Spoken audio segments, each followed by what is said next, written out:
Assalamualaikum warahmatullahi wabarakatuh.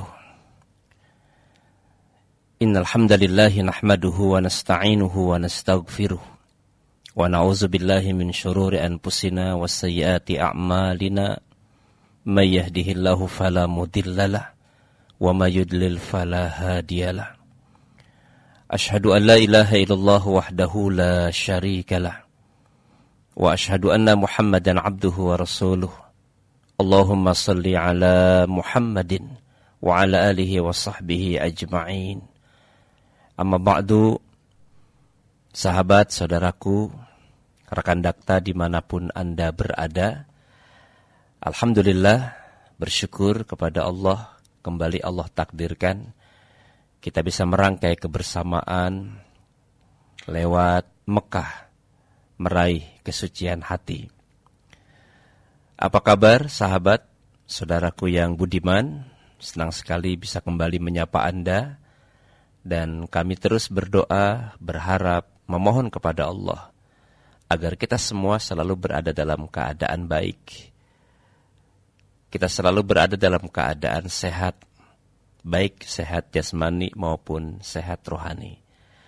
Dan tidak lupa kita sampaikan salawat dan salam kepada Nabi akhir zaman Rasulullah Muhammad sallallahu alaihi wasallam. Sahabat-sahabat, saudaraku, tidak terasa waktu terus bergulir dan kita sudah memasuki awal bulan Sya'ban. Satu momentum yang tentu saja tidak boleh kita lewati karena ini adalah pergantian bulan yang akan mendekati kita pada satu momentum yang jauh lebih memberikan makna bagi kehidupan kita, yaitu bulan Ramadan. Subhanallah walhamdulillah, wala ilaha illallah wallahu akbar. Bergembira menyambut bulan suci adalah satu bagian dari komitmen keimanan kita kepada Allah. Kenapa kita bergembira? Kenapa kita berbahagia? Karena memang Allah masih memberikan kita kesempatan untuk melewati masa-masa indah di mana kita mampu menggali berbagai hasanah, keilmuan, hasanah, ketaatan yang semuanya itu tentu akan menyempurnakan kedekatan kita kepada Allah Subhanahu wa taala. Dan pancaran Ramadan tentu saja harus mampu membangun kesadaran diri kita untuk meraih kebeningan hati, meraih kesucian diri. Nah, sahabat saudaraku, pada kesempatan yang sangat baik ini, kita ingin berbicara tentang satu hal yang sangat mendasar dalam kehidupan. Bagaimana caranya agar kita mampu meraih kebeningan hati? Kita sadar betul bahwa tidak ada satu perbuatan yang kita laksanakan, tidak ada satu kata yang keluar dari lisan kita, bahkan tidak ada satu pandangan yang kita tatap lewat mata kita. Semuanya ada peran hati di dalamnya. Karena hati kita ini adalah raja, sementara seluruh jasad kita, dari mulai mata, telinga, mulut, tangan, kaki, semuanya adalah prajurit. Jadi kebaikan jasad sesungguhnya adalah karena pengaruh dari kebaikan hati. Oleh karena itu, penting kita pahami bahwa literatur kehidupan tidaklah menjadi berarti sepanjang apapun waktu dan usia kita, kalau selama hidup kita tidak mencoba untuk membersihkannya.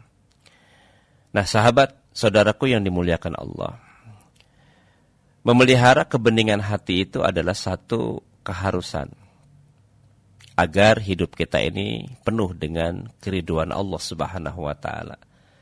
Kenapa? Karena hati itu adalah arah pandangan Allah. Allah tidak melihat fisik kita, tidak melihat harta, kekayaan kita, tidak melihat jabatan, kekuasaan kita. Jadi jangan kita terlalu takjub dengan seseorang yang memiliki kemampuan, mampu meraih kehidupan dunianya, sehingga dia bisa menjadi orang kaya. Jangan pernah terlalu takjub dengan orang-orang yang punya kemampuan berjalan di muka bumi ini dengan memiliki harta dan jabatan serta kekuasaan. Karena itu semuanya adalah perkara-perkara duniawi. Dia tidak akan pernah kekal, tidak akan pernah abadi. Dan Allah Subhanahu wa taala melihat seseorang bukan dalam kacamata duniawi. Allah tidak melihat harta, tidak melihat jabatan, tidak melihat kecantikan, tidak melihat ketampanan. Tetapi yang Allah nilai, yang Allah lihat dari seseorang adalah hati dan perbuatannya. Innallaha la yanzuru ila suwarikum wa amwalikum walakin yanzuru ila qulubikum wa a'malikum. Sesungguhnya Allah tidak melihat rupamu, Allah tidak melihat hartamu, akan tetapi yang Allah lihat adalah hati dan perbuatanmu. Nah, sahabat saudaraku yang dimuliakan Allah, begitu banyak Allah memberikan kita cara untuk mendekatinya. Tidak sedikit Allah memberikan peluang bagi kita untuk mengembalikan kesadaran hati kita sehingga kembali menjadi jernih, kembali menjadi bersih. Ya, karena hakikat kehidupan di awal pada saat kita terlahir, kita ini adalah orang-orang yang bersih. Orang-orang yang masih dalam keadaan fitrah. Jadi hakikat kehidupan sesungguhnya adalah bagaimana mengembalikan fitrah hati kepada kita. Nah, tentu kita akan berbicara nanti dalam hal-hal yang berhubungan dengan bagaimana cara kita mengembalikan fitrah hati atau kesucian hati kita. Apa itu fitrah? Saudara-saudaraku, sahabat yang dimuliakan Allah.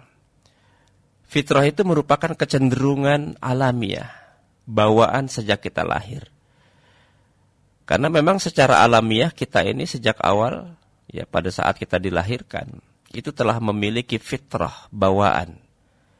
Apa fitrah bawaan kita? Fitrah bawaan kita adalah fitrah ketauhidan. Jadi ketika kita hidup, Allah tetapkan kita menjadi manusia. Dan ketika kita terlahir dari rahim ibu kita, maka sesungguhnya kita telah membawa fitrah ketauhidan, nilai-nilai ketauhidan. Dan Islam itu sendiri adalah agama fitrah. Islam sebagai agama fitrah itu tidak hanya sesuai dengan naluri keberagamaan hati kita, tetapi juga menunjang pertumbuhan dan perkembangan fitrah itu. Bagaimana Islam menunjang dan juga memberikan kemampuan untuk kita terus berkembang. Allah berikan kita banyak kemuliaan, banyak keutamaan, banyak kenikmatan.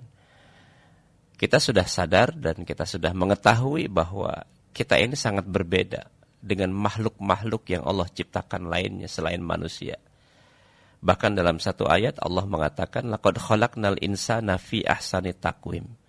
Sungguh manusia itu adalah manusia yang diciptakan dengan bentuk yang sempurna.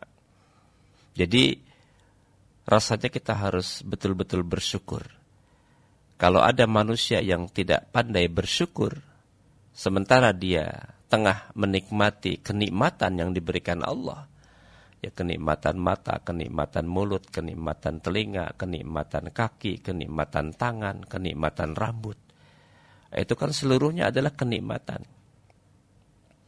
Tetapi ada satu kenikmatan yang jauh lebih mahal harganya dibandingkan dengan jasad kita, yaitu hidayah ilal Islam.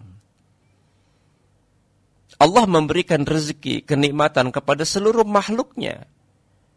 Kalau kita hanya sekedar hidup, menjalani kehidupan, makhluk yang lain juga hidup. Ya, kalau sekedar hanya hidup, binatang juga hidup. Kalau ukuran kemuliaan kita dilihat dari sisi kecantikan, sebetulnya kan ada makhluk lain selain manusia yang diciptakan oleh Allah jauh lebih cantik. Kalau ukuran kemuliaan manusia itu dengan kekuatan, ketahuilah bahwa sesungguhnya ada makhluk yang jauh lebih kuat diciptakan oleh Allah dibandingkan manusia. Tetapi bukan karena kekuatan fisiknya yang menjadi nilai kemanusiaan itu. Bukan karena kecantikan, ketampanannya yang menjadi nilai kemanusiaan itu. Tetapi yang menjadi nilai kemuliaan seseorang itu adalah Allah berikan kita hati. Allah berikan kita kalbu. Allah berikan kita akal. Nah, ini yang patut kita sadari. Yang selama ini mungkin kita terlupa untuk mensyukurinya. Sahabat-sahabat saudaraku yang dimuliakan Allah. Jadi Islam itu sebagai agama fitrah, ya, tidak hanya sesuai dengan naluri keberagamaan manusia, tetapi juga menunjang pertumbuhan dan perkembangan fitrahnya itu. Dan itulah yang menjadikan eksistensi kita manusia utuh dengan kepribadian yang berbeda. Ya, kita memiliki kepribadian yang berbeda dengan makhluk-makhluk yang lain. Makanya kita harus tetap atas fitrah lurus kita itu, yang telah ditentukan oleh Allah Subhanahu wa taala kepada kita. Jadi kita harus tetap berada di jalan yang lurus, pandangan yang lurus. Nah, sahabat saudaraku yang dimuliakan Allah, manusia dengan segala kekurangannya memang jujur tidak luput dari segala macam kesalahan. Kita pernah melakukan salah, khilaf, dosa, maksiat, sebuah perkara yang sebetulnya harus kita jauhi. Tapi lemahnya iman kita, lemahnya kendali jiwa kita, ya, dalam keadaan-keadaan tertentu kadang kita sulit untuk mengendalikannya. Kadang begitu berat kita untuk meninggalkan perkara-perkara yang sebetulnya harus kita paksakan untuk kita tinggalkan. Oleh karena itu kita memang tidak luput dari dosa. Nah, sahabat saudaraku, fitrah yang kita kenal dengan istilah kesucian, atau kesucian yang kita kenal dengan istilah fitrah, yang Allah tentukan itu dari awal ciptaan. Tanpa sadar, kita melupakannya. Kesucian yang sudah ditetapkan oleh Allah dari awal pada saat kita dilahirkan. Kemudian Allah berikan kesempatan kita menikmati hidup. Dari mulai sebuah proses dan fase yang sangat jelas. Ya, dari fase bayi, fase anak-anak, fase dewasa, fase pemuda, sampai yang terakhir adalah fase tua. Tanpa kita sadari sering kita menorehkan kesalahan. Fitrah kita sebagai manusia yang tersucikan, kemudian tergores hilaf. Itulah yang menyebabkan suci hati kita tidak lagi bersih. Makanya beruntung. Ya Allah sangat besar rahmat dan ampunannya. Sehingga kita diberikan fasilitas kebaikan. Ya, agar manusia itu bisa memanfaatkannya. Ya, fasilitas kebaikan yang Allah berikan banyak sekali. Apa saja fasilitas kebaikan yang diberikan Allah agar kita tidak kembali menjadi orang-orang yang berdosa, agar kita kembali menjadi fitrah kesucian, menjadi menjadi lebih bagus. Ya. Ibadah yang Allah tetapkan kepada kita, yang telah dicontohkan oleh Rasulullah kepada kita sebagai umatnya, sesungguhnya adalah jalan untuk mengembalikan kesucian hati itu. Salat 5 waktu, puasa di bulan Ramadan, membayar zakat bagi orang yang memang sudah pada waktunya, melaksanakan ibadah haji.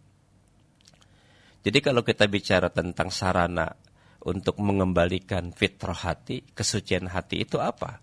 Ya ibadah. Ya. Dalam satu hadis yang diriwayatkan oleh Imam Muslim, Rasulullah SAW bersabda, "As-salawatul khamsu wal jumu'atu ilal jumu'ah wa ramadhanu ila ramadhan mukaffiratul lima bainahunna ijaztudibatil kabair." Rawahu Muslim. Kata Rasulullah, salat 5 waktu, as-salawatul khams. Ya, salat yang kita kerjakan dari subuh, zuhur, asar, maghrib, isya, subuh. Itu momentum. Ya. Kemudian yang kedua, wal jumu'atu ilal jumu'ah. Kita melaksanakan ibadah yang sifatnya itu pekanan. Salat Jumat.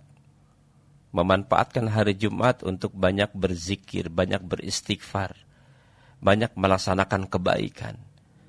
Karena Jumat itu adalah hari yang sangat mulia.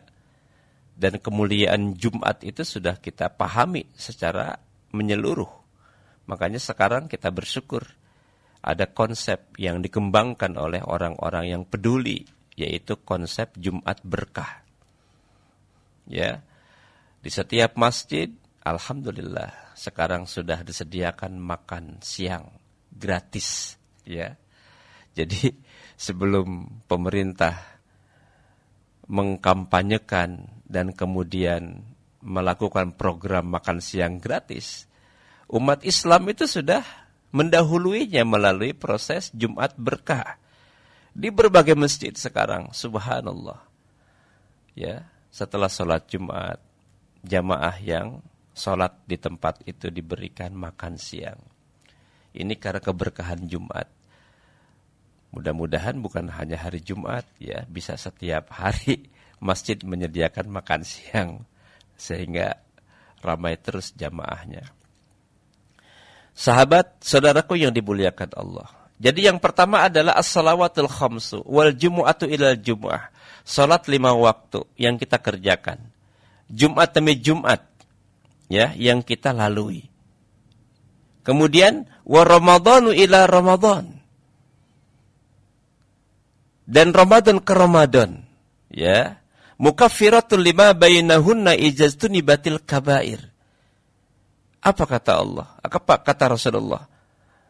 Adalah penghapus dosa-dosa yang diantara semua dosa itu terhapus, ya, tetapi ada syaratnya. Ijaztunibatil kabair, jika dosa-dosa besar dijauhi. Ini adalah momentum yang perlu kita amalkan. Ya, jangan kita biarkan hari terlewat begitu saja tanpa arti. Jangan kita abaikan kewajiban melaksanakan ibadah sholat. Karena memang sholat bukan hanya sekedar penggugur kewajiban, bukan hanya sekedar keharusan kita melaksanakannya, tetapi juga ada filosofisnya, ada hikmahnya, ada kandungannya, ada keberkahannya. Apa keberkahan dari ibadah ini? Rasulullah SAW mengatakan bahwa semua rangkaian ibadah dari mulai sholat, dari mulai Jumat, dari mulai Ramadan ke Ramadan, mukaffiratul lima bainahunna, semuanya itu akan menghapus dosa-dosa di antara keduanya. Masya Allah, tabarakallah. Sahabat, betapa luar biasanya Allah memberikan kita kenikmatan hidup, memberikan kita posisi sebagai manusia, memberikan kita kesempurnaan akal, dan Allah masih memberikan kita hidayah. Ini 4 poin kenikmatan yang harus kita syukuri. Nikmatul wujud, nikmat kehidupan, nikmatul insan, nikmat kemanusiaan, nikmatul akal. Allah sempurnakan kita dengan akal. Dan yang keempat adalah nikmatul hidayah ilal Islam. Nah, saudara-saudaraku, kembali ke persoalan fitrah atau kesucian qalbu kita. Ya, tidak terasa waktu terus bergulir. Fitrah suci yang Allah tanam dalam jiwa kita secara perlahan tanpa kita sadar, terkotori dengan debu dosa, dengan debu khianat, dengan debu khilaf, ya. Sering dalam kesadaran ataupun kadang dalam ketidaksadaran kita melakukan sesuatu yang keliru. Sebetulnya kita sadar betul kalau kita berbuat salah. Tapi kadang-kadang syaitan itu menjadikan kesalahan kita seakan-akan sesuatu yang baik, yang kita pandang sebagai sesuatu yang baik. Karena kita tahu bahwa kita nggak sendiri menjadi makhluk Allah itu. Ya, ada orang yang tidak suka dengan kita, ada makhluk yang diciptakan oleh Allah dan kemudian menjadi musuh kita. Musuh kita itu sangat amat banyak. Untuk menuju kepada kesucian hati, menuju kepada kesadaran diri, menuju kepada kebeningan kolbu itu memang berat sekali. Di tengah begitu banyak musuh-musuh yang selalu membisikkan ke kita untuk melakukan kesalahan. Ya, bahkan ada satu hadis yang sebagian pendapat mengatakan hadis ini lemah, tetapi diperkuat oleh riwayat-riwayat yang lain, sehingga hadis ini kita jadikan sebagai rujukan juga untuk bisa kita renungkan, ya, bahwa umat Islam, orang beriman itu selalu diselimuti oleh orang-orang yang menjadi musuhnya. Yang pertama siapa? Bukan orang lain ternyata, ya, orang Muslim, al-Muslim. Mereka orang yang beriman, dekat dengan kita, mungkin sahabat kita, tetangga kita, ya. Tetapi dia yahsuduhu, membenci kita. Jadi orang mukmin yang membenci, mendengki. Dan memang ternyata realitasnya tidak semua orang suka dengan kebaikan kita. Tidak semua orang senang melihat perubahan diri kita. Ya, ketika ada sahabat, saudara, tetangga melihat kita berubah, baik berubah dalam kebaikannya, ya rajin ibadah, rajin ngaji, rajin taklim, rajin sedekah. Ya ternyata sahabat, tidak semua orang suka kita bersedekah. Ada orang yang mendengki kita. Apalagi sudah kadung membenci. Sebab di hati pembenci itu, orang yang baik tidak ada nilainya. Selalu dia menduga bahwa kebaikan kita itu adalah ada maunya. Ya. Jadi apapun baik kita, apapun ketaatan kita, di mata sang pembenci itu nggak ada baiknya. Ya, makanya dengki itu memang satu penyakit yang luar biasa, mampu merontokkan nilai-nilai kehidupan. Ya, dengki itu. Jadi al-mu'minu yahsuduhu, musuh yang pertama yang kita akan berhadapan dengan mereka adalah orang-orang mukmin yang selalu mendengki kita. Kemudian yang kedua adalah al-munafiqu yabguduhu, orang munafik. Dia bisa saja teman, bisa sahabat, bisa tetangga. Aktivitasnya sama dengan kita, bergaul setiap hari dengan kita. Tapi ternyata di sisi hati yang lain dari dirinya itu, ya, sangat amat tidak menyukai kita. Dia mengatakan suka dengan kita, mengatakan bahagia berteman dengan kita, tetapi hanya dalam kalimat lisannya saja. Di hatinya dia mengatakan sebetulnya gua nggak senang sama kamu, ya kan? Ini orang-orang munafik. Belum lagi munafik dalam beragama. Tidak sedikit orang-orang yang hatinya sebetulnya tidak ingin membela agama, tapi penampilannya seakan-akan orang yang seperti punya kemampuan beragama. Nah, ini orang munafik. Yang ketiga adalah orang kafir. Yuqatiluhu, dialah yang selalu memerangi kita umat Islam. Pembenci yang memang nyata diabadikan Allah dalam Quran. Ya, yang keempat adalah nafsu yang tidak bisa dikendalikan. Ini adalah musuh hati, musuh kolbu. Ya. Dan yang berikutnya adalah syaitan yang selalu membisikkan kesesatan ke dalam hati kita. Nah, ini musuh-musuh yang selalu hadir. Makanya kalau kita bicara tentang bagaimana meraih kesucian hati, bagaimana kita menuju kebeningan kolbu, sungguh ini persoalan yang tidak ringan. Konsep hidup yang sangat berat untuk kita lalui.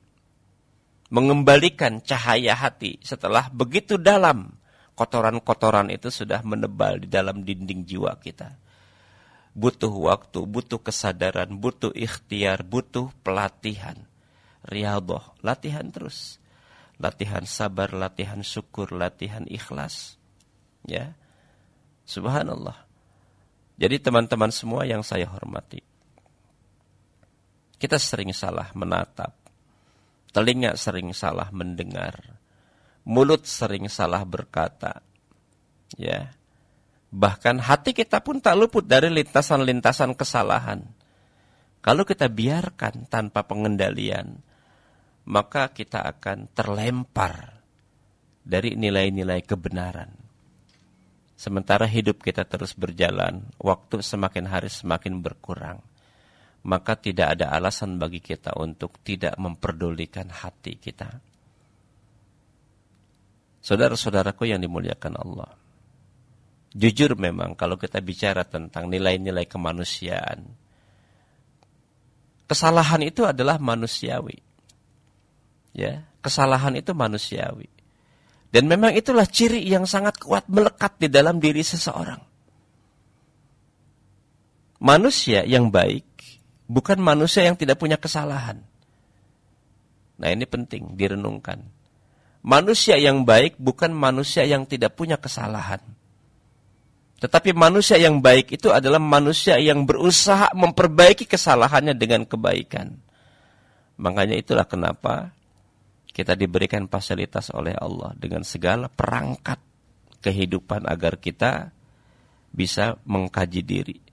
Allah berikan kita akal.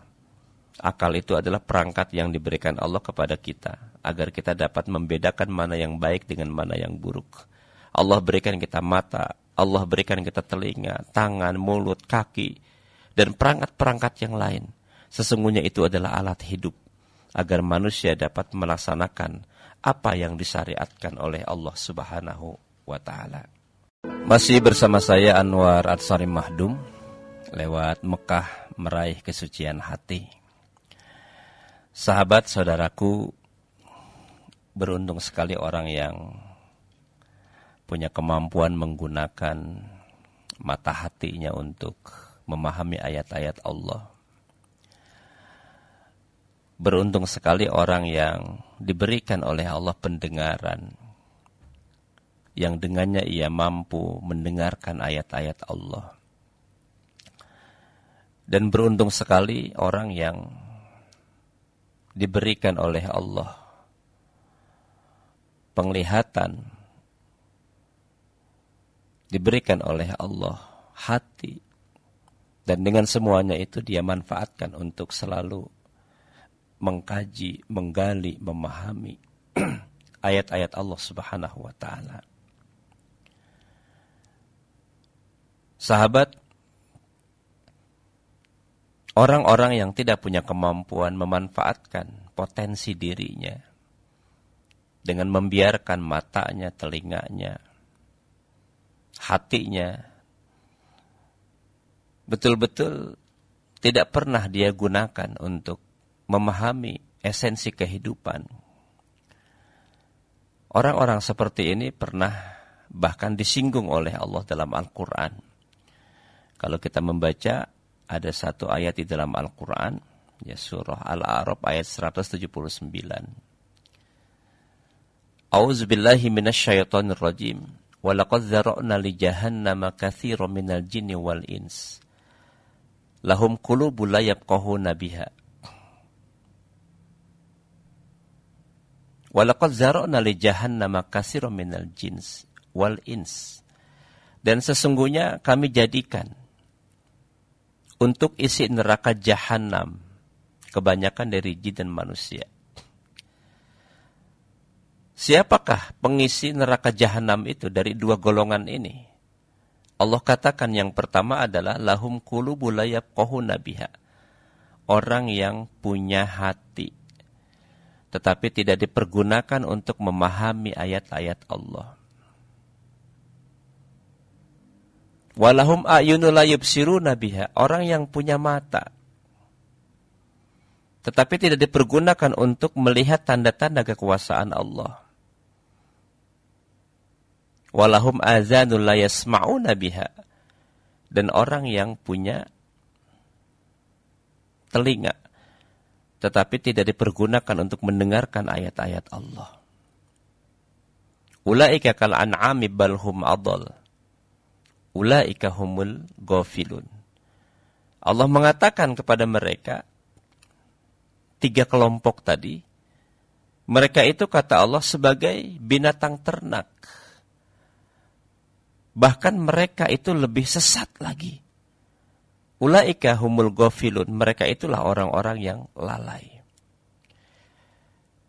Jadi sahabat, saudaraku, kelalaian hati kita itu bukan hanya ketidakmampuan kita melaksanakan kebenaran, bukan hanya karena tidak merespon panggilan kebaikan, tetapi ketika kita memiliki mata, telinga, hati, semuanya kita abaikan. Ya, mata kita abaikan menatap sesuatu yang sebetulnya tidak diharuskan. Telinga kita tanpa kita sadari selama ini hanya digunakan untuk mendengarkan hal-hal yang tidak memberikan manfaat kepada agama kita. Mungkin manfaat buat diri kita. Ya, ketika kita tengah menikmati indahnya suasana, suara musik, terbawa alunan kesyahduan kata-kata syair musik itu sendiri, dan kita kemudian terbawa oleh kenangan-kenangan masa lalu, terbawa oleh bayangan-bayangan yang pernah terlewati, terkait lagi dengan persoalan-persoalan perasaan. Ya, karena biasanya syair yang kita dengarkan itu kita sukai karena dia seakan-akan betul-betul mengekspresikan kejiwaan kita.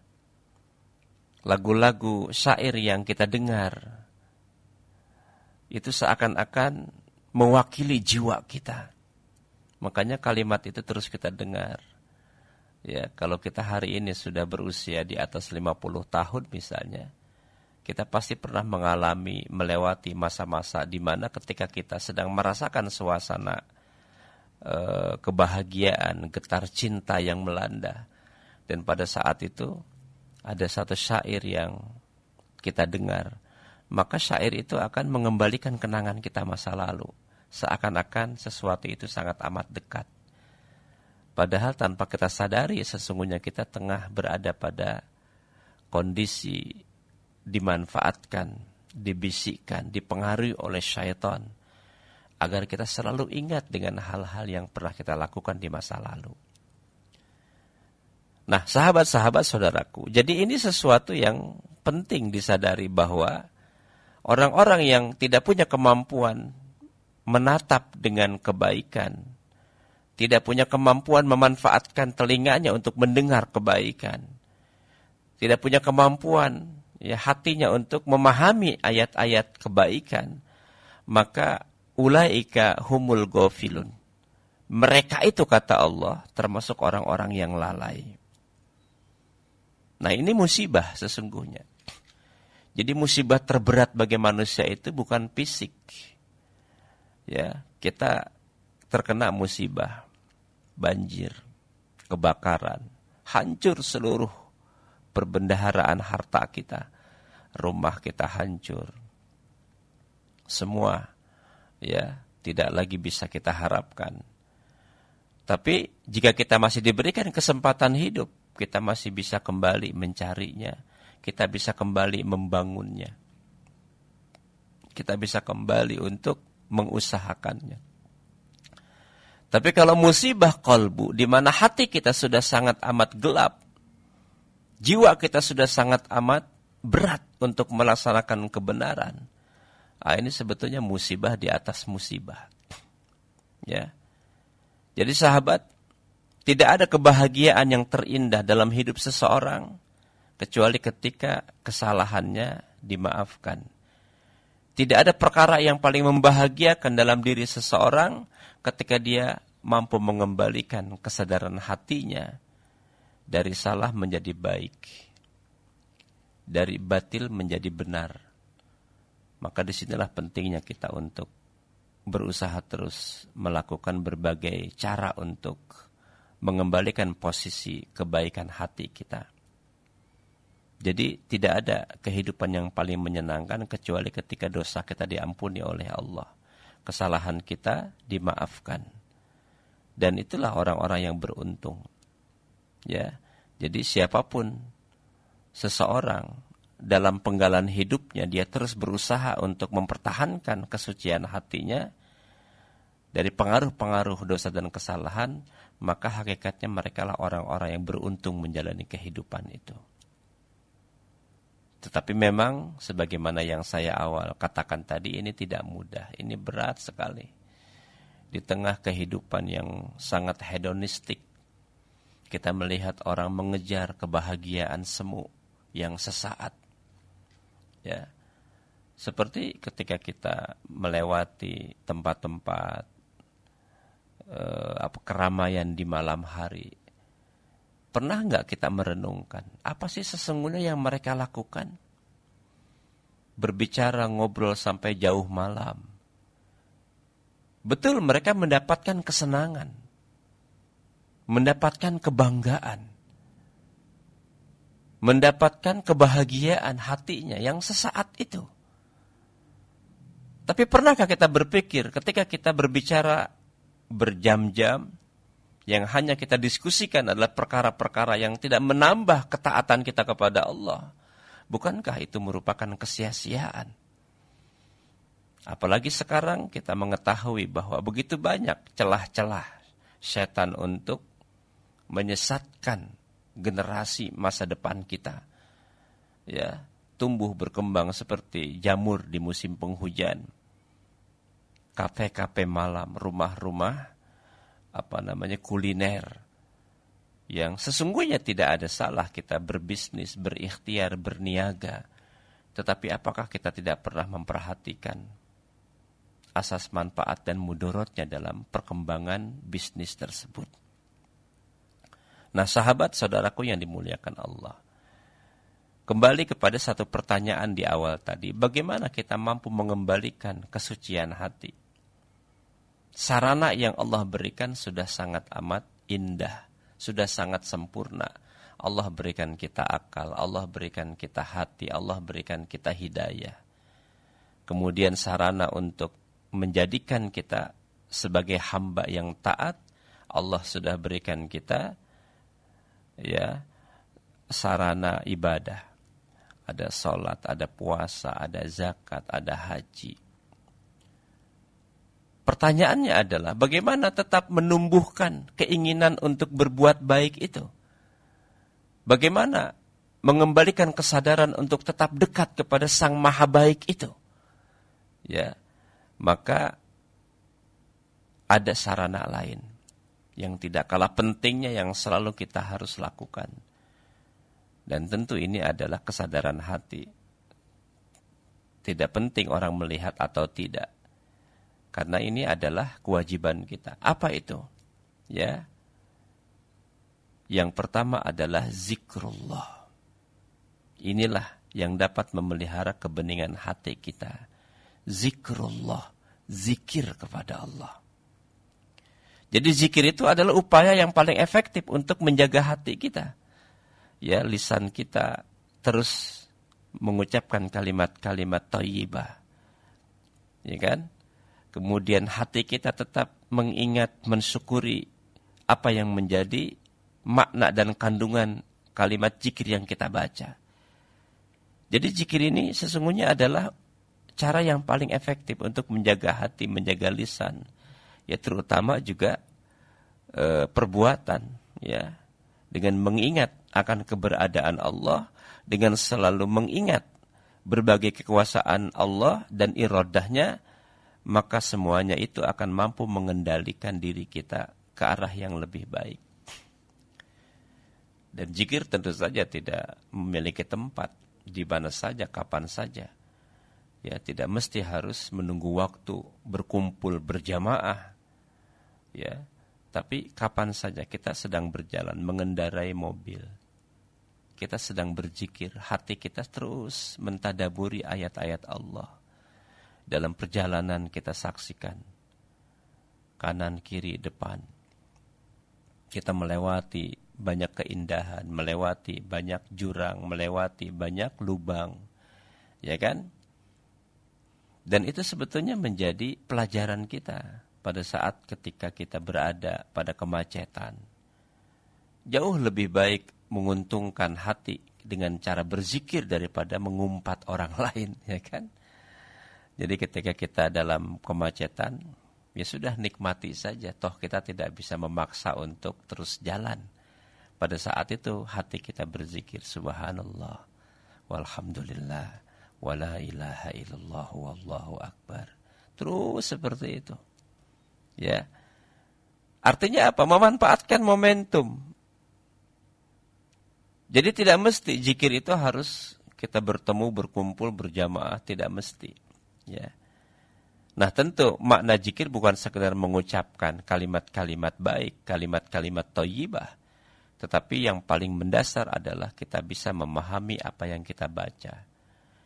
Kita bisa mampu membangun kesadaran diri ketika kita merenungkan kata-kata yang indah itu. Ya, semua orang bisa mengucapkan kalimat subhanallah, walhamdulillah, wala ilaha illallah, wallahu akbar. Mudah sekali. Anak kecil pun bisa menghafalnya. Ya. Tetapi tentu kita tidak seperti anak kecil yang hanya sekedar menghafal. Kalimat subhanallah, maha suci Allah. Kita bayangkan kemahasuciannya. Kita bayangkan kemahabesarannya ketika takbir kita kumandangkan. Ya, kita bayangkan keterpujiannya ketika kita mengucapkan hamdalah, alhamdulillah. Terbayang dalam ingatan kita betapa sesungguhnya luar biasanya alam semesta yang Allah ciptakan ini. Allahu Akbar. Coba kita perhatikan. Ya, kita diciptakan oleh Allah, diberikan kenikmatan. Ada kenikmatan yang kita minta dan ada kenikmatan yang tanpa kita minta Allah berikan. Banyak sekali kenikmatan-kenikmatan yang tidak kita minta sebelumnya, tapi Allah sudah sediakan. Salah satunya adalah kesempurnaan struktur tubuh kita, jasadiah kita. Kita kan tak pernah minta mata, mulut, telinga, kaki, tangan, rambut. Pada saat kita berada di alam rahim, tak pernah kita minta. Ya Allah, nanti kalau saya terlahir, berikan saya mata, mulut, telinga, kaki. Tapi Allah sudah mengetahui kebutuhan-kebutuhan kita. Tanpa harus kita minta kenikmatan itu Allah sempurnakan. Kita terlahir sempurna, alhamdulillah, subhanallah. Ya kita punya mata, punya telinga, punya tangan, punya kaki. Walaupun ada sebagian saudara kita yang diberikan oleh Allah, dalam bahasa kita ketidaksempurnaan, tapi dalam bahasa Allah tidak ada yang tidak sempurna. Allah berkehendak atas segala sesuatu dan Dia tahu rahasia apa yang Dia ciptakan. Jadi inilah cara kita untuk selalu berzikir kepada Allah, memikirkan asma Allah, merenungkan, mentadaburi ayat-ayat Allah. Jadi ayat-ayat Allah ini harus kita tadaburi, harus kita renungkan, harus kita pikirkan. Belum lagi nikmat yang di luar diri kita. Ya, nikmat dalam diri kita saja memang sulit untuk kita bisa hitung. Karenanya Allah mengatakan, wa in ta'uddu nikmatallah la tuhsuha. Ya, kalau kita menghinggakan, menghitung nikmat yang Allah berikan, enggak bakalan bisa, enggak bakalan terhitung. Bukan kita tidak bisa, saking banyaknya. Ya, makanya banyak kenikmatan yang tidak kita bisa syukuri sampai Allah kemudian mengucapkan kata kalimat terulang 31 kali dalam Al-Quran. Fabi ayyi ala'i rabbikuma tukadziban. Nikmat Tuhan kamu mana lagi yang kamu dustakan. Dan rasanya memang tidak pantas kita mendustakan nikmat. Sahabat, saudaraku yang dimuliakan Allah. Jadi alangkah indahnya jika setiap kita relung hati kita betul-betul dipenuhi dengan hati yang bersih, hati yang bening. Ya, yang setiap wajah dipenuhi dengan cahaya keikhlasan. Nampak dari mukanya terlihat senyuman yang betul-betul tulus. Ya, alangkah indahnya jika setiap amal tanpa pamrih, setiap keluarga yang kita jumpai penuh dengan sukacita, bahagia. Setiap berjumpa bertegur sapa. saling menyampaikan salam, saling mendoakan, saling membantu, saling bertutur kata yang baik, saling menyantuni. Dan itu adalah harapan kita semua, supaya kondisi kehidupan itu betul-betul stabil. Itu semua adalah keinginan kita. Kita rindu dengan suasana di mana masyarakat saling menghormati, saling menghargai, saling peduli. Ya, kita bangga di tengah masyarakat yang mereka itu orang-orang baik semua. Saling bantu, bertemu bertutur sapa, pada saat sulit saling menyantuni. Ya. Nah, sahabat saudaraku, jadi hati yang demikian itu dapat digapai dengan hanya mengingat Allah, berzikir kepada Allah. Dan memang lagi-lagi zikir juga tidak mesti kita keraskan suaranya. Banyak orang yang sebetulnya berzikir tanpa diketahui dia berzikir. Ya, dia berdiam diri, duduk, padahal hatinya berzikir. Jadi jangan bilang, oh dia nggak pernah berzikir. Lagi-lagi zikir itu bukan hanya pada saat kita kumpul, tapi saat sendiri. Bahkan sendiri dalam zikir atau zikir dalam kesendirian itu lebih kuat pengaruhnya daripada kita zikir rame-rame. Ya, jadi sahabat, penting sekali untuk mendatangkan ketenangan. Ala bizikrillahi tatmainnul qulub. Ya, hanya dengan mengingat Allah hati kita akan menjadi tenang. Surah As-Su'ara ayat 88 yang kita barusan sebut itu. Nah, akhirnya sahabat saudaraku, pancaran hati yang bening, berbias keikhlasan, kejujuran, menebar keselamatan dan kedamaian. Ya, sebagaimana Rasulullah SAW yang membawa umat manusia ke zaman yang terang benderang ini. Itu semuanya adalah buah dari kebeningan hati. Buah dari keikhlasan diri yang muncul dari jiwa manusia yang mencintai Allah Subhanahu wa taala. Dan sesungguhnya itu adalah buah dari amal manusia yang jujur karena dia takut kepada Allah Subhanahu wa taala. Semoga saja kita punya kemampuan untuk selalu berzikir kepada Allah Subhanahu wa taala. Masih bersama saya Anwar Ansari Mahdum lewat Mekah meraih kesucian hati. Apa kabar sahabat, Bapak Ibu? Alhamdulillah, jika masih terus menyimak, mendengarkan kajian Mekah ini, semoga sehat selalu menyertai dan Allah selalu berikan kita semangat untuk menata hidup, menata hati. Ketika kita sudah punya kemampuan melaksanakan berbagai macam kebaikan dengan memanfaatkan sarana-sarana yang tadi sudah kita sebutkan. Sarana untuk mengembalikan cahaya hati adalah dengan menyempurnakan ibadah.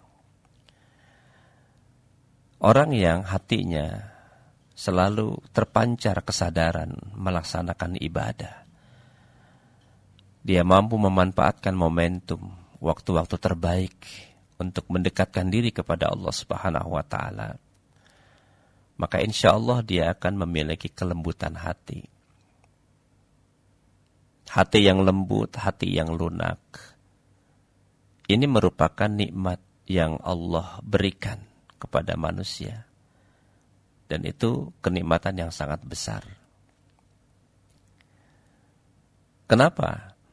Karena dia mampu menerima dan menyerap segala yang datang dari Allah. Orang-orang yang hatinya bersih selalu mengkaitkan setiap gerak hidupnya. Pasti ada keberpihakan Allah ke dalam dirinya. Sementara orang-orang yang hatinya tertutup dari kebenaran, orang-orang yang hatinya keras, mereka tidak sadar diri bahwa sesungguhnya mereka hidup dan dihidupkan oleh yang maha hidup. Tapi seakan-akan dia merasa bahwa dirinya lah yang dengan sendirinya hidup. Padahal tanpa Allah tak mungkin kita ada. Tanpa Allah tak mungkin kita bisa. tanpa Allah tak akan pernah mungkin kita kuat. Maka sahabat, beruntung orang yang terbuka hatinya. Allah berikan dia kesadaran untuk menerima Islam, menerima kebenaran. Dan itulah orang-orang yang mendapatkan cahaya, hidayah dari Allah Subhanahu wa ta'ala. Di dalam satu ayat, surah Az-Zumar ayat 22, Allah Subhanahu wa ta'ala berfirman, A'udzu billahi minasyaitonir rajim. Afaman syarahallahu sadrahu lil Islam fahuwa ala nurim min rabbih. Fawailul lil qasiyati qulubuhum min zikrillah. Ulaika fi dhalalim mubin. Allah menyinggung orang-orang yang hatinya keras. Maka apakah orang-orang yang dibukakan Allah hatinya untuk menerima agama Islam, lalu dia mendapatkan cahaya dari Tuhannya, sama dengan orang-orang yang membatu hatinya? Maka kecelakaan yang besarlah, kata Allah, bagi mereka yang telah membatu hatinya untuk mengingat Allah. Mereka itulah orang-orang yang dalam keadaan sesat, dan kesesatannya sangat amat nyata. Ulaika fi dhalalim mubin. Jadi sahabat, kita menyaksikan, kita melihat, atau bahkan mungkin kita juga sendiri yang menjadi pelaku dari kesesatan itu. Tertutup pintu hati untuk melaksanakan kebenaran, maka merugilah. Karena ini adalah musibah yang sangat besar bagi kehidupan hati kita. Maka untuk membantu menghilangkan kekerasan kolbu kita, membantu melunakkan hati kita yang sudah betul-betul keras, melembutkan, membuka untuk menerima kebenaran, maka ada beberapa poin, ada beberapa jalan untuk kita mengembalikan dan melembutkan cahaya hati kita. Ya. Dan ini tidak boleh tidak, harus kita jadikan sebagai langkah awal. Yang pertama apa? Untuk mengembalikan kesadaran hati kita yang sudah kadung keras. Berusaha dengan sekuat tenaga mengembalikan kesadaran itu dengan kembali kita bertaubat kepada Allah. Sambil terus berusaha menyempurnakan pemahaman kita, pengenalan kita, kedekatan kita kepada Allah Subhanahu wa ta'ala. Yang kita kenal dengan istilah ma'rifatullah, mengenal Allah. Karena orang-orang yang mengenal Allah, maka hatinya pasti akan lunak, hatinya akan lembut. Tetapi siapa yang jahil terhadap Allah, maka hatinya akan keras. Semakin bodoh seseorang terhadap Allah, maka akan semakin berani dia melanggar batasan-batasan Allah. Dan semakin berpikir tentang kemahabesaran Allah, maka akan semakin sadar ia akan kekuasaan Allah. Akan semakin terlihat di dalam kolbunya itu keluasan nikmat serta kekuasaan yang Allah berikan kepadanya. Jadi penting konsep ma'rifatullah itu. Mungkin banyak orang yang tidak menyadari sehingga dia melakukan kesalahan karena pengenalan terhadap Allah begitu rendah. Ya, ada istilah yang selalu kita dengar, tak kenal maka tak sayang. Jadi kalau kita sudah mengenal, sudah mengetahui, sudah dekat, biasanya kita akan tahu. Dan seseorang akan terdorong untuk mengikuti apa yang ia dekatkan ketika dia sudah sangat amat senang terhadap pendekatan itu. Nah, penting untuk mengembalikan kesadaran dan melunakkan kolbu kita dengan ma'rifatullah. Maka kajian-kajian ma'rifatullah ini harus dikembangkan kembali. Kita bersyukur sebetulnya karena di masyarakat kita sudah terbangun kesadaran di berbagai majelis pengajian, ya, hampir setiap hari kita mendengar ada kajian A, kajian B, kajian C, majelis ini, majelis itu. Subhanallah, luar biasa. Bersyukur kita kepada Allah tinggal di sebuah negeri yang kita dapati berbagai sarana untuk menuntut ilmu itu sangat amat luas. Tetapi persoalannya adalah berapa banyak tempat kajian, majelis taklim, majelis ilmu yang disajikan oleh teman-teman kita, para dai. Selain tentu menyampaikan risalah keilmuan Islam, tentang peradaban Islam, tentang ekonomi Islam, tentang politik Islam, ya, itu subhanallah. Persoalannya adalah apakah masyarakat kita yang mengikuti kajian-kajian tersebut, ya, secara akidah betul-betul sudah mantap.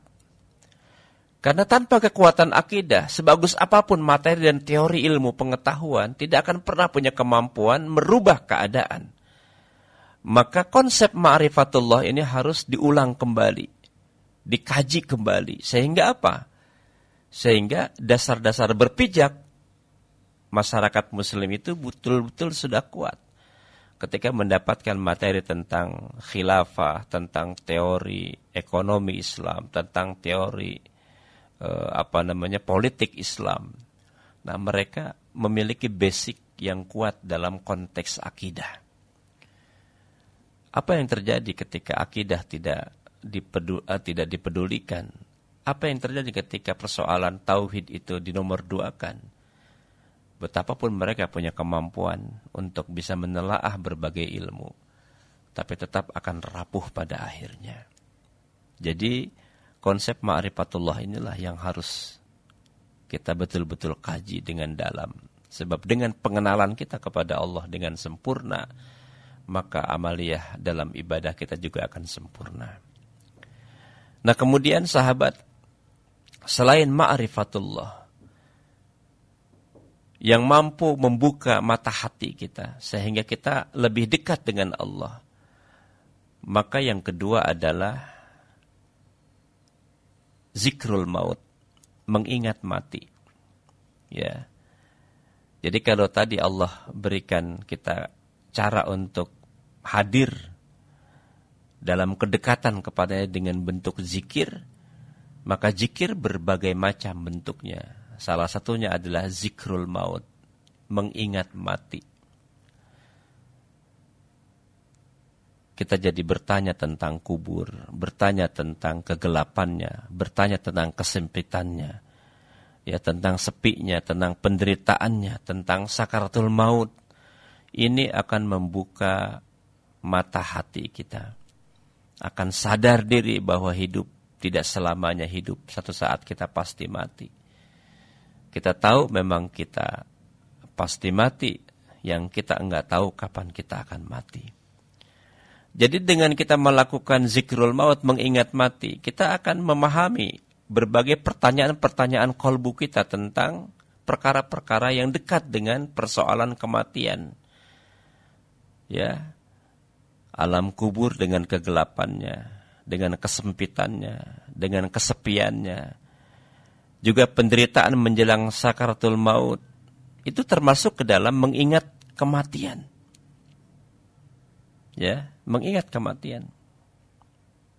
Jadi sahabat saudaraku, mengantar jenazah, menggotong keranda mayat, itu bukan hanya persoalan kewajiban karena kita menjadi bagian dari masyarakat dengan peduli, tetapi itu memiliki aspek hikmah yang sangat besar.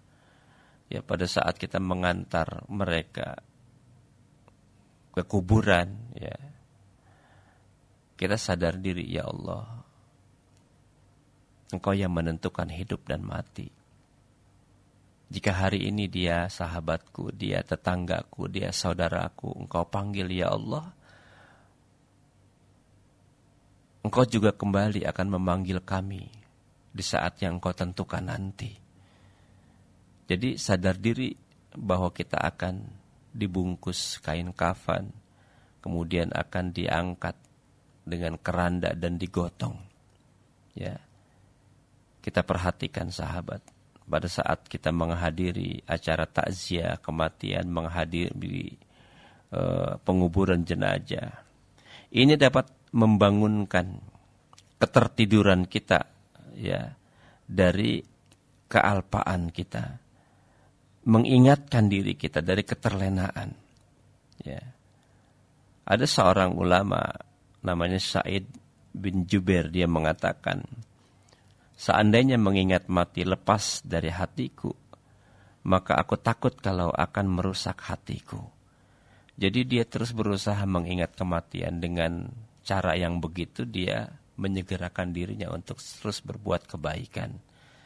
Ya, kata Imam Ad-Daqqaq mengatakan bahwa orang yang selalu mengingat mati itu akan disempurnakan dengan 3 hal. Yang pertama, dia segera bertaubat kepada Allah. Yang kedua, dia segera memperbaiki ibadahnya kepada Allah. Dan yang ketiga, dia selalu menyegerakan untuk melaksanakan ibadah itu sendiri. Jadi, zikrul maut. Ya, di antara sekian banyak zikrul maut selain tadi kita mengikuti proses penguburan, memahami konsep tentang kuburan, ya, di antaranya adalah berziarah kubur. Nah, ini penting juga. Karena dengan berziarah kubur, kita akan sadar melihat saudara-saudara kita yang tidak lagi punya kemampuan. Maka disitulah kemudian hati kita tergerak untuk menyadari bahwa satu saat kita pun akan sama dengan mereka. Saudaraku, mudah-mudahan apa yang saya sampaikan memberikan manfaat. Ya, tentu ini memang hal yang sangat sederhana mungkin kajiannya, tapi renungan-renungan ini mudah-mudahan menjadi penggugah kalbu kita untuk bisa mengembalikan kesadaran, mengembalikan fitrah hati kita betul-betul sebagaimana awal pada saat kita terlahir. Semoga Allah mengampuni dosa kita, Allah membuka pintu hati kita, Allah menggugah kesadaran kita untuk menyempurnakan ketaatan kepadanya, insyaallah. Baik sahabat saudaraku yang budiman, tidak terasa waktu terus bergulir dan kita sudah berada di penghujung acara Mekah, meraih kesucian hati. Lagi-lagi ini adalah perkara yang tidak mudah, butuh perjuangan, sekaligus juga pengorbanan untuk mengembalikan cahaya ke hati kita yang redup. Tapi suka atau tidak suka, mau tidak mau, kita harus melakukannya. Karena inilah yang menjadi dasar berpijak keselamatan dunia dan akhirat kita. Ala wa inna fil jasadi mudghah, idza salahat salahal jasadu kulluh, wa idza fasadat fasadal jasadu kulluh, ala wahiyal qalbu. Ketahuilah di dalam diri kamu ada segumpal daging. Manakala dia baik, maka baik seluruh gerak hidup kita. Dan manakala dia rusak, maka rusak juga gerak hidup jasad kita. Ketahuilah, itulah hati. Maka sahabat saudaraku, betapa pentingnya menjaga hati, membersihkan hati, sebab ini merupakan arah pandangan Allah kepada kita. Mudah-mudahan renungan Mekah saat ini akan memberikan inspirasi sekaligus juga motivasi bagi kehidupan yang lebih baik. Saya Anwar Ansari Mahdum, undur diri dari ruang dengar Anda.